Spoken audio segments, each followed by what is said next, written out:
अस्सलाम वालेकुम।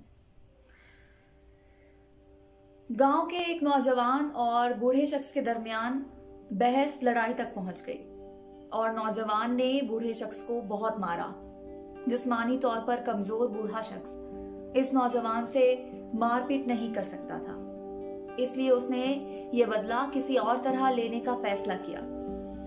इत्तेफाक से कुछ ही दिन गुजरे थे कि गांव में एक चोरी हो गई। बूढ़े शख्स ने इस सुनहरी मौके से फायदा उठाते हुए चोरी का इल्जाम इस नौजवान पर लगा दिया।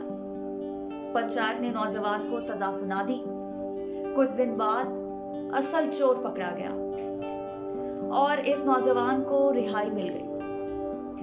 दोबारा पंचायत लगी और बूढ़े शख्स को बुलाया गया। बूढ़े शख्स ने अपनी गलती तस्लीम कर ली। जनाब पंचायत के सरदार ने इससे कहा कि वो ये सब एक कागज पर तहरीर करे और नौजवान के बारे में लिखे कि वो नौजवान बेकसूर था और उसने उस पर झूठा इल्जाम लगाया था। बूढ़े ने यह बात एक कागज पर लिखकर पंचायत के सरदार के हवाले कर दिया। सरपंच ने वो कागज छोटे छोटे टुकड़ों में फाड़कर इस बूढ़े शख्स से कहा कि इन टुकड़ों को चौक पे ले जाकर हवा में उड़ा दो और कल दोबारा पंचायत में इसका फैसला होगा। अगली सुबह सब लोग जमा थे। बूढ़े ने रहम की अपील की। सरपंच ने कहा कि अगर वो सजा से बचना चाहता है तो कागज के वो तमाम टुकड़े इकट्ठे करके ले आए जो उसने कल हवा में उड़ाए थे। बूढ़ा परेशान होकर बोला कि ये तो नामुमकिन है। सरदार ने जवाब दिया कि तुमने नौजवान के बारे में इसी तरह हवा में अफवाह फैलाई।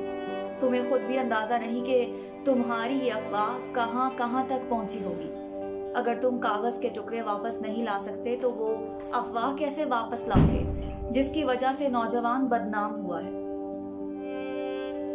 कभी कभी हम अपनी किसी जाती दुश्मनी की बुनियाद पर किसी दूसरे के बारे में अफवाहें फैलाना शुरू कर देते हैं। हम ये भी नहीं सोचते कि हमारी फैलाई हुई ये बात किसी और की जिंदगी पे कितना असरअंदाज हो सकती है।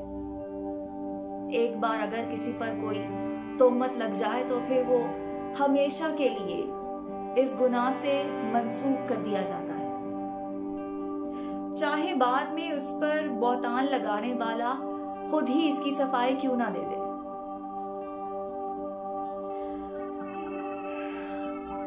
दुआ है कि अल्लाह करीम हमें ऐसी तमाम बुराइयों से रोके रखे। आमीन। अपना और अपने घर वालों का ख्याल रखें। वस्सलाम।